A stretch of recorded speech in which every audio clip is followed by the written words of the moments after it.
Hi, it's Jem here. How are you? Have you had a lovely day today? I do hope so. We are sat with Jessie James beads galore, and for today's live show we'll be working with some of the winter boutique collection. The strand I've chosen to work with is called Evergreen, and it's a beauty. It's absolutely infused with glamour, it's very, very tonal for the season. If you're starting to think about making jewellery for that event that might be happening in a couple of months' time, then it's the perfect colour palette to work with. Evergreen is beautiful because it's reminiscent of those trees which don't lose their leaves in the winter. Why don't we head down to the board and take a look at that beautiful strand, and also take a look at some of the projects that we might be working towards tonight. Let's just switch that camera over. So I'm going to take you through the strand. In the meantime, give me a quick shout and a wave. Sanicha, Pennsylvania is cold but sunny. It's been horribly rainy and cold here. Not like super cold like you guys have it, I'm sure, but chilly and uncomfortable and rainy and horrid. Welcome, Deborah. Thank you so much for joining us today here at Jessie James Beads. I hope that you are having a beautiful day despite the cold. So this is the strand that I want to work with today. This is from the beautiful winter boutique collection. Now I've popped a link for you to purchase this strand by itself or as part of a winter boutique bundle. So you can check those links out. That is in the video description. It gives you instructions on how you can grab your own. What a beautiful strand. And I've used almost every single bead from this strand to make 3 pairs of earrings. Now I think that's pretty generous, honestly, and you can help me choose which pair of earrings we're going to make today. I keep wanting to say this evening because over here in the UK it's 5 p.m. Normally I broadcast to you at 6 p.m, but we've already changed our clocks to winter time. Let's just run through the beautiful evergreen strand. So I particularly enjoy these strands. Let's just move the tag for a second. I really love the attention to detail on the tags even. You know you've got something special when even the tag's exciting. So starting, it's a book matched strand. So I'm going to take you from one end to the midpoint. You've got these gorgeous little bicones in a metallic coating. Some of my favourite beads on this strand are these glorious hearts, almost like a filigree heart. They're quite puffy, and you can use a multitude of holes to attach things through, and you can strand them however you see fit. You've got 4 of these lovely bead caps, and they're lovely and substantial bead caps as well. A great size to work with these faceted bi-colour or two-tone coated massive faceted rondelles. They're a beautiful colour again. It's metallic gold, and then it's almost like a pyrite colour as well. You get 3 of these boho beads in the mixed media, which are absolutely gorgeous. You've got a pair of these rhinestone spacers in that golden tone. You get 2 step facet puffy square beads. I like to think of them as emeralds. Debbie is joining us from North Carolina. Hello Debbie, and welcome to you. I hope that you've had a beautiful day, and I hope that the weather is being as kind as it can be. I've also got 4 of these gorgeous glossy gold daisy spacers and 2 of these magical urn-like bead spacers as well. I feel a bit rude calling them spacers because there's so much detail in them. That's the strand, and the strand we're working with is called Evergreen. A little bit husky, might have a few little coughs this evening. If I do, many thousands of apologies. I hope you'll forgive me. Do excuse me. So this strand is linked in the video description. Anne has joined us. Konnichiwa, Anne. I hope that you're well. Welcome to California. Sandra's in from a cold and very, very wet England. I look forward to seeing you on Saturday, Sandra. Sissy is in from a wet and windy Cheshire. Yeah, we've got rubbish weather at the moment, my loves. Welcome, Sissy. Welcome, Sandra. I hope that you guys are okay. I've got a little bit of a naughty throat. So you'll forgive me if you hear a little wheeze now and again. That's the strand we're working with anyway. It's lovely, lovely evergreen. So I'm just going to trim away and free those beads. What do we say? We say unleash the beads. I definitely have a glass of water with me, Sissy. Don't you fret, pet. Let's just find a place to get in there and snip away with my flush cutters. So I am trying to use just one type of wire, one gauge of wire in my tutorials with you where possible to keep it simple. So that meant that I wasn't able to use these little bicones, but you do have the capacity to put those into your bead stash and use them in any other design. I also had one of these boho beads left over. I'm just going to have a quick sip of water whilst I just pull these beads off the stranding. There we go. So you can see the tonality on that beautiful bicone. You've got sort of a peacock tone, and then you've got gold and almost a pyrite gold as well. So let's just pop those over into my little tub for now. And like I said, at the end of, even if I chose to make all 3 pairs of earrings with this strand, I'd still have a boho bead and those 2 tiny little... Oh, well, there's only one now because it's gone AWOL. Don't know where that flicked to. You've got a couple of those to use and or to add to your stash, whichever you prefer. If we're a bead down, we're a bead down. It doesn't matter. So there we go. Would you, lovely people, like to choose which pair of earrings we're going to make today? You can go for the spirals, the squares, or the hoops. You guys choose, and then that's the earrings that we will start off with and see how we get on. If there are little pauses, I'm just taking a sip of water. Hopefully you won't hear me actually drinking.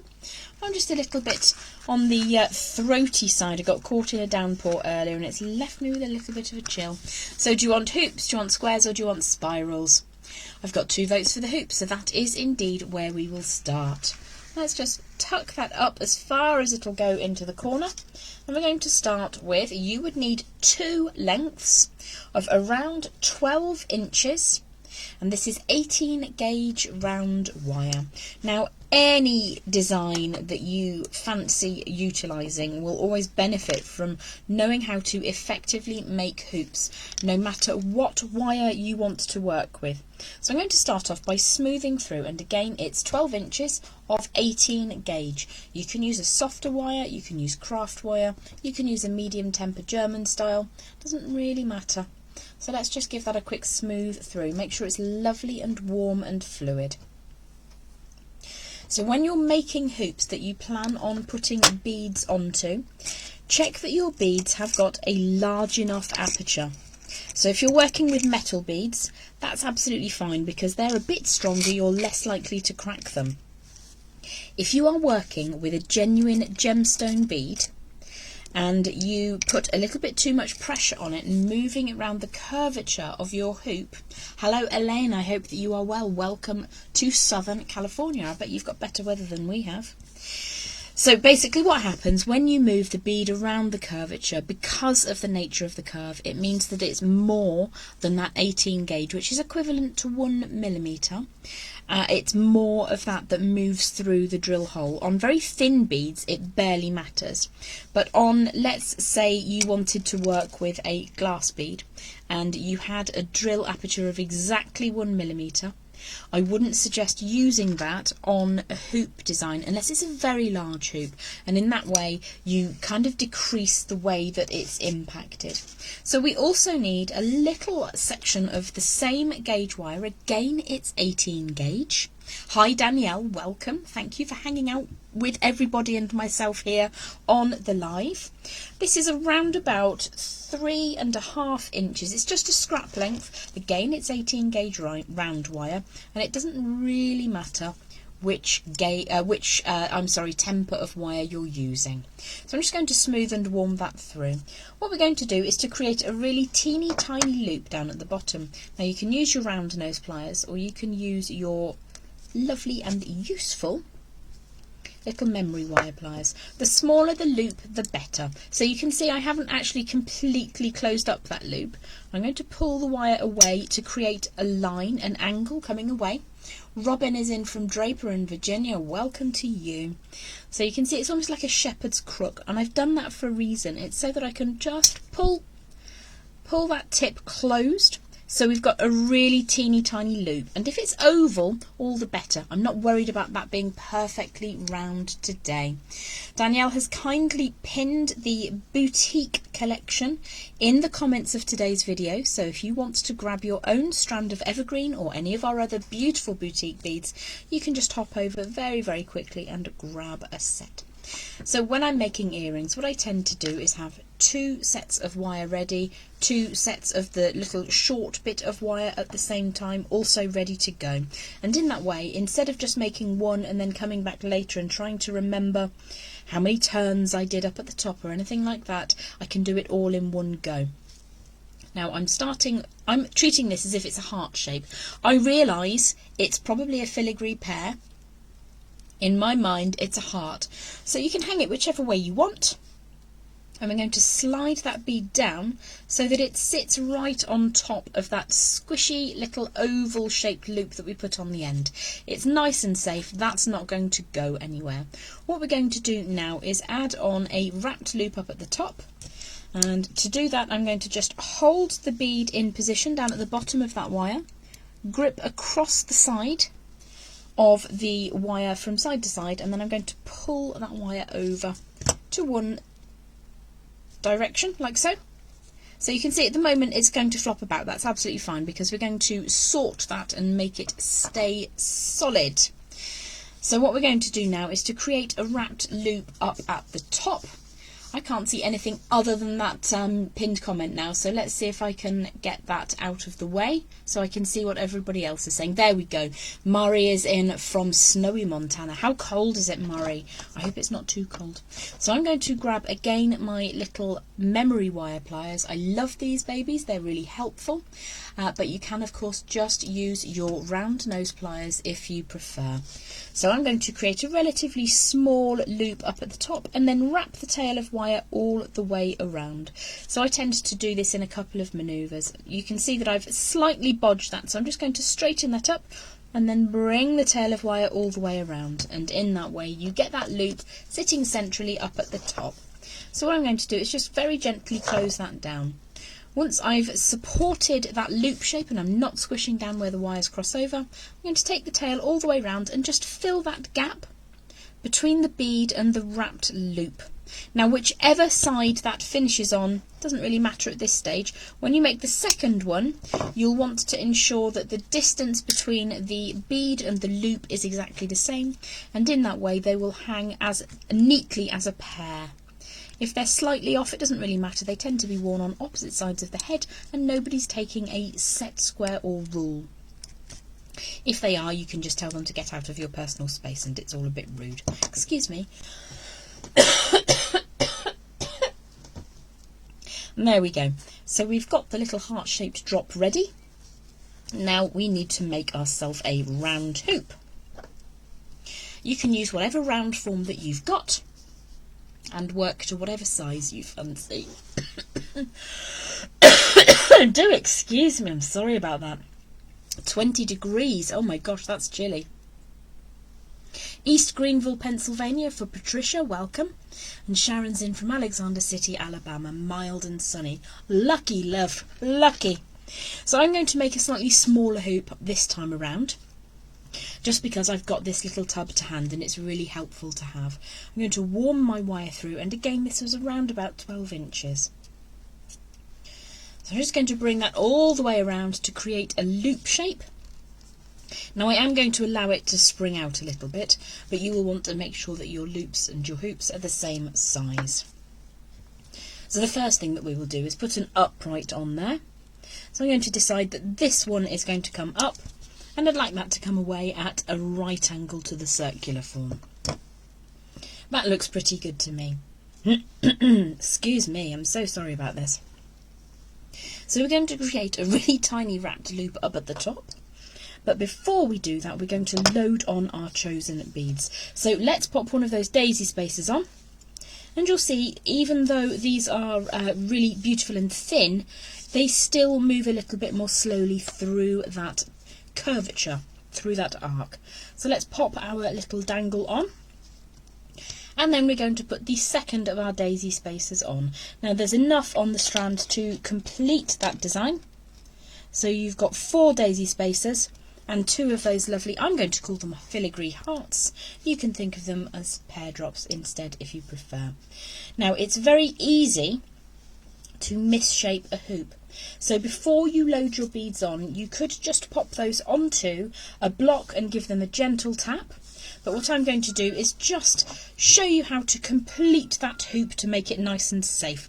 What we're going to do is grab the wire where it crosses just before that line. Pull that away very, very gently. So it's coming away. It's kind of opposite to how you think that should be, but it's working. Excuse me, I'm so sorry about my throat this evening.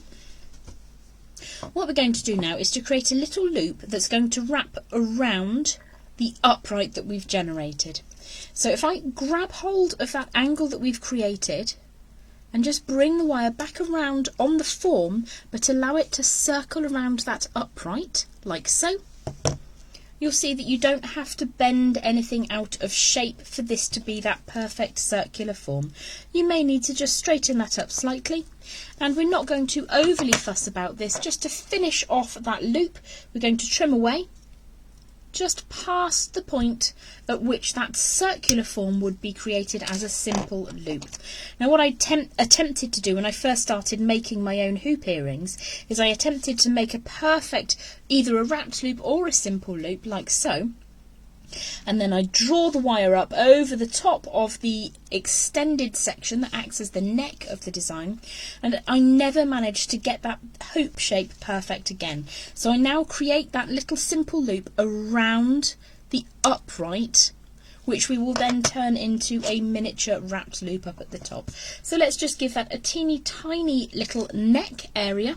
So I'm just going to grip across that wire, pull the wire sideways, and again I'm going to make a wrapped loop now, exactly the same as we did with that drop design. So it doesn't need to be large. These are my last 6 earring findings in my entire collection, so I won't have an earring finding to hang this on, I'm afraid. Let's take that all the way around, exactly as we did with the drop charm.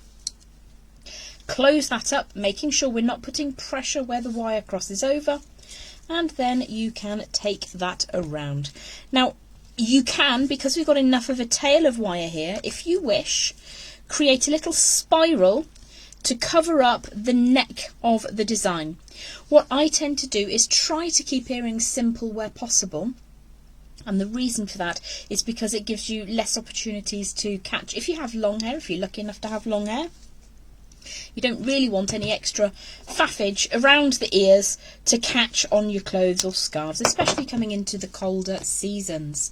So I've just trimmed that away neatly, but if you wanted, you've got enough there for at least a double spiral, maybe more. So just tidy up that last little bit by bringing the tail of the wire down so that it sits flush on that neck section of the hoop. And if you do accidentally pull that out of shape slightly, you can just fiddle with it until it sits where you want it to, like so. So that's the first earring. Do you think we've got time for another one? Do you guys want to see another earring created with this lovely strand? What do you think? Just struggling to see those comments. Oh, where Anne is in California, it's 22 degrees Celsius in central California. Oh my gosh, that sounds delightful. I would definitely still go swimming in that weather, Anne. Nancy is in from Annville in Pennsylvania. And Kim is in from Ohio, where it's cold and snowy. We've not had any snow yet, but we've been promised some snow. So I created the demonstration pieces in a copper colour wire, and I've created this evening on the board in a lovely antique bronze tone, but you can obviously mix and match. A gold wire would look beautiful with the beads that we've got. Do you want squares or do you want coils, my darlings? What do you fancy next? What's next up on your festive agenda with this beautiful, and I'm going to show you the hanging tag again. This is Evergreen from the Winter Boutique, and it's available by itself and as part of a bundle, and those links are in the video description and in the pinned comments. So Evergreen is the strand that we're working with, and it's an absolute beaut of a strand. Of all the boutique strands that came through that I had the option to choose from, that's the one that absolutely drew my eye instantly. Have you seen this October Magical Mystery Bead box yet? Have you seen it? Have you opened it? Have you been delighted by it? Oh my gosh, it's amazing. I'll be working with that in 2 weeks' time on my next live with you here on Facebook. So I think we will do the spiral drop earrings next. How does that sound? Spiral drops next, my darlings. This is made with a single piece of wire. Again, it's quite a long piece of wire, but we don't have to use it all if we don't want to. I've gone for 4 turns of wire on my spirals. That makes a really large dramatic spiral. I'm just going to grab a second pair of flat pliers. These are my super bargain-tastic. They are about $1.50. I've had them for about 14 years, and they're great for squishing wires flat. Very, very handy indeed. So I'm just going to trim away the end on this section of wire. It's again about 12 inches. Pretty sure that's a little bit more than we need, but that's fine. So I'm going to warm that wire through again. When you're working with wire, when you're newer to wire especially, treating it right is definitely the way forward. So let's warm and smooth that wire through. And you'll notice it changes under your fingertips. It feels completely different, especially on a cold day like today. We haven't put the heating on because it's very expensive to heat the house at the moment, so I'm literally burning my way through 33 years of collected candles, which is lovely. So again, I'm grabbing those really handy memory wire pliers to start making the centre of a coil. So I'm going to turn that all the way around. I haven't quite completed the circle, and the reason I don't quite complete the circle is because if you grip across that circular form you've started to create and pull the wire round, you tend to get a more rounded centre. It's really easy to create an oval centre. So when you're making spirals like this, take your time, slow down, take a deep breath, and just lean into the mindfulness and the relaxation that we can gain from making our own jewellery. Working with Jessie James Beads is an absolute pleasure and an honour because the products are fabulous, always inspirational. I am so excited by the October Magical Mystery Bead box. It's ridiculous. I couldn't choose which thing I wanted to work with. I still haven't. So I'm going to keep turning until I've got 1 circuit, 2 circuit, 3 circuits, and we're just going to finish off bringing that around. Did I do 3 or 4 or 5? That's 4 circuits on the original design. Now the reason I grabbed those big chunky flat facing pliers, any flat facing pliers would do, but these are handy because what I want to do is to work harden this spiral slightly. So I'm going to do that by opening and closing my big fat pliers across the surface of that spiral. Now I'm not pressing so hard that I'm making changes overly dramatically in the way that the wire's profile exists. It's still a round wire, but I am putting a lot of intention into it, and it will change the way that that spiral reacts. It's now almost a solid coin. I'm going to grab my favourite pliers now and just pull that wire away at a right angle. And you may again like to just add a little bit more strength to that design. Again, excuse me for my throat today. And I am going to add just a little bit more work hardening up that straight line. I want it to remain straight, but I don't want to change it. I don't want to press it so hard that it becomes an oval or an almost square profile wire. I'm just adding some strength to it. So let's grab one of those boho beads next. And this is a very, very simple design. We're creating, in essence, an oversized head pin. So slide that one all the way down, and then we're going to grab one of these, absolutely stunning, really, really drawn to these. Very highly detailed, it's almost like a magic lantern. slide that one down, and that is us good to go. So we're going to create up at the top another wrapped loop. Practicing your wrapped loops and your spirals is absolutely key to wire working. So I'm going to hold across the top of the wire that comes out through it's the core wire. Started here, gone through those two beads, pulling that sideways. Now the reason that I tend to go sideways on these is because my earring findings are designed so that their loop comes forwards. So let me just bring that a little bit more into shots. The loop comes forwards. So I'm always looking to have a sideways spiral flat to the desk so that I see the earring as it will hang from the earlobe. So when you're making pairs of earrings, get them side by side, and in that way you're much more able to see if the distance between the top of the bead and the angle you've created is the same on both pieces. So I'll create two of them to this point and then ensure that I can check those are the same size. And then we're going to go for, yes, another wrapped loop. You'll be sick of them by the end of today. However, once you've mastered them, you've got so many places you can go with wire work. Think of all of those rosary links you can do when you've mastered your wrapped loop.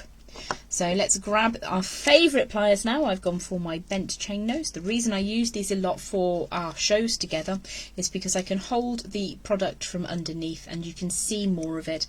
You're more than free to use whatever set of pliers you prefer, as long as they've got flat surfaces that join together. So let's hold on to that loop, and then we're going to wrap around and fill that gap. Now again, this is very, very tempting to rush, but please don't. The slower you go, the neater your little spiraling, your little gizmoing, your little coils, whatever you want to call them, the neater they will become. So let's trim that tail away. Plenty of wire here to work with on other projects, but what we will do is ensure that that last little sticky uppy bit of wire is tucked down neatly. So just give that a squish and then rotate your pliers in the direction of the cut end so the wire comes over the top. So I'm going to move like so, and that smooths the end down neatly. You may find it easier if you are working with curved pliers to just hold it in the opposite direction. So there's your second earring. Oh my gosh, we've done two already. Do you think you'd like to see another pair? What do you reckon? They're really lovely colours. I quite like working with hot coloured wire, so copper is an absolute ideal for me. I'm just going to take a little sip of water while you have a think about if you want to see more earrings.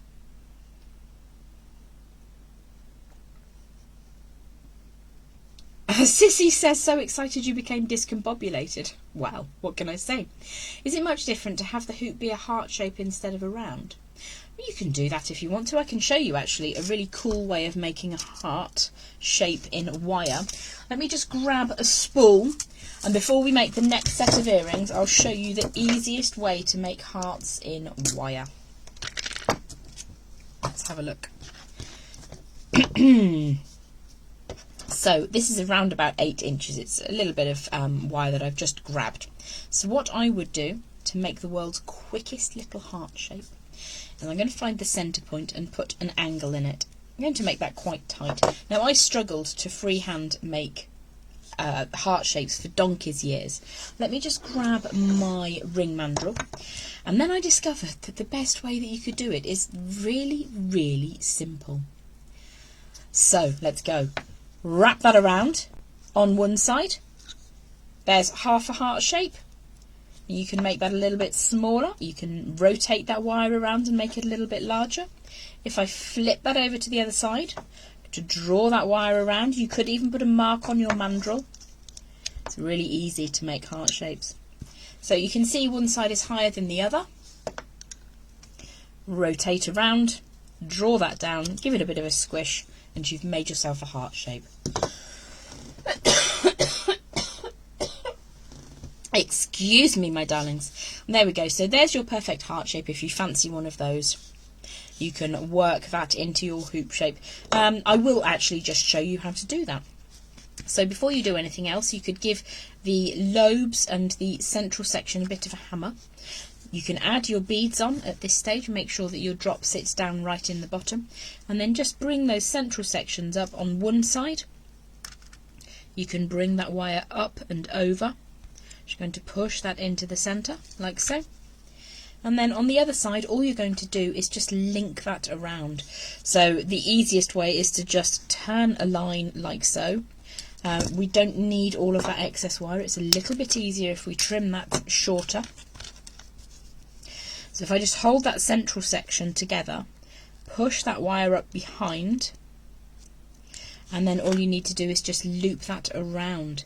So in exactly the same way that we jointed on, what you can do is just fiddle with that slightly and then bring that wire around. So I'm just going to pull that forwards so it's now linked around that central section. Can you see that okay? And then I'm just going to push that back over manually like so, and then trim that last little bit away. I think I've got that a bit short, to be perfectly honest, but you can close that up and you've made your very, very simple heart hoop earring. I've trimmed that just a tiny bit short, there we go, but it's very, very quick and easy to make a heart shape, and you could put your charms on there if you wanted to dangle them down. So that's just a quick improv piece for you there. Let's make this last pair of earrings together. So this is a two-part. One of the things I love about these is the drama of movement. So we've got a square bead and we have got a rondelle with those little rhinestones on it. We've got one of the faceted rondelles, one of the huge faceted rondelles, and let's grab two of those bead caps. There we go. And this again is the Evergreen Strand. So I've got a couple of bits of scrap wire from earlier projects. What we're going to do is give that a smooth warm through. And we're going to make the top section first with those rondelles and bead caps. So this is very similar to how we started those spiral earrings. Let's give that a quick trim, just so that you've got a nice flush end. So with this one, we're going to grab those memory wire pliers and create a double spiral down at the bottom. Do excuse me.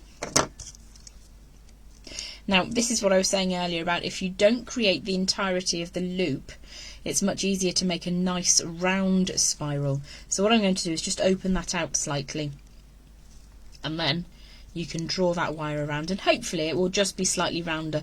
Otherwise the risk is that you end up with this slightly oval shape. And there we go. So in exactly the same way as we made those large spirals, let's just scooch that over so you can see it more clearly. We're going to just give that a quick little bit of work hardening, like so. Pull the wire away in a straight line. And then we're just going to stack our preferred beads in our chosen order. So for me, I've gone for one of the large two-tone rondelles, comfortingly embraced by those beautiful bead caps. Now I've gone for a simple loop up at the top here, just because you've seen enough wrapped loops. So let's do a simple one. I'm just going to rotate that wire around, draw the wire across as if I was going to wrap it, and then trim away with the correct side of my flush cutters, like so. Close that form up, making sure that the cut end touches the angle, and then give that a squish, and that's the top section of our earring done. So let's find some scrap wire and make the lower section now. So for this one, I'm going to make just a simple round form on the end. Give that a trim. Make sure it's flush cut. So let's grab those lovely little pliers and create a simple round form. It doesn't really matter if this one's slightly oval or perfectly round. And then I'm going to put the tip of my pliers inside that loop, throw it on the floor. I think I might just start with a new one. It'll probably be quicker than trying to find the thing on the floor. There we go. So let's make a nice round form. Happens to the best of us, doesn't it? Pull that wire away at an angle. So I've got a simple loop down at the bottom there. And what I'm going to do is just grip just past the point where the angle changes. I'm just going to push that back and away from me. So if I turn that sideways and then bring it up, you can see the sort of dimension that we're working with. And this is going to act as a holder for the bead. So instead of having a visible head pin, as it were. We're going to slide on the lovely square emerald cut step faceted bead, whichever colour you want facing. One is a little bit more golden. And then if you have a look at this sideways, what we're going to do is very gently protect the bead with our nail, and then just pull that around slightly until it forms on the rear side of the earring. So being kind to your beads is the best way forwards. Then we're going to add on one of those rhinestone spacers. Excuse me, I'm just going to have a quick sip of water, have a look at the beautiful beads that we're working with. An earring encore, I like that. Oh my gosh, what a lovely thing to call it. There we go. So what we're going to do now, making sure that our bead sits nicely and neatly inside its little harness, we're going to look at the front, going to support that rondelle spacer and just draw the wire forward slightly. Now what I want to do now is a simple loop, but an elongated simple loop. Let's just sit that little chap up there. So I'm going to really warm that wire through for a second. And you can see that it's coming forwards from that bend, but I'm allowing the warmth and curvature from my fingertip to just allow that to circle round a little bit. Now let's clear the board slightly. If I pop that into position, I can start turning that over the top. And what I want is an elongated loop up at the top here. So I'm going to draw that wire down and across.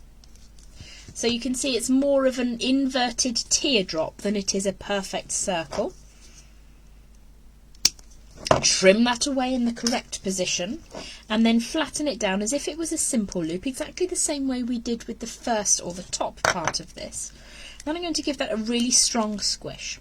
Now the reason I'm giving it a really strong squish is I'm going to open it in a way that is unkind to loops. Normally I would encourage you to open loops as if you were opening a jump ring. But on this occasion, I'm just going to pull that away ever so slightly so it's open.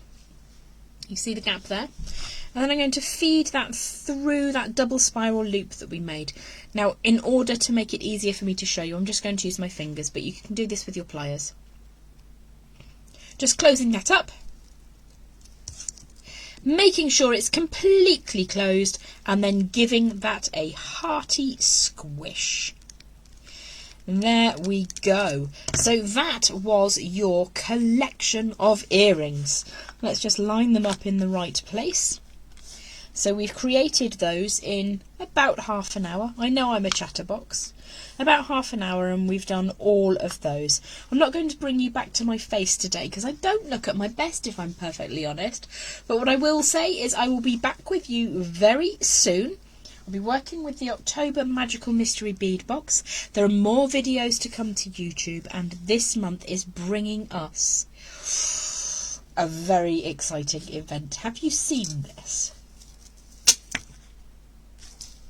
Bit of a flash of the design. I've got 2 classes with you at Magical Winter Workshop. That's what it's called now, I've decided. I've changed the name, sorry about that.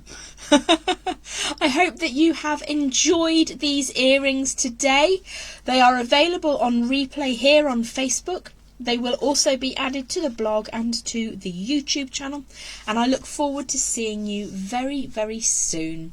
Lots and lots of love and gratitude for hanging out with us today. Enjoy your winter boutique and enjoy your evergreen strand. Lots of love, and I will look forward to seeing you again very, very soon. Bye for now.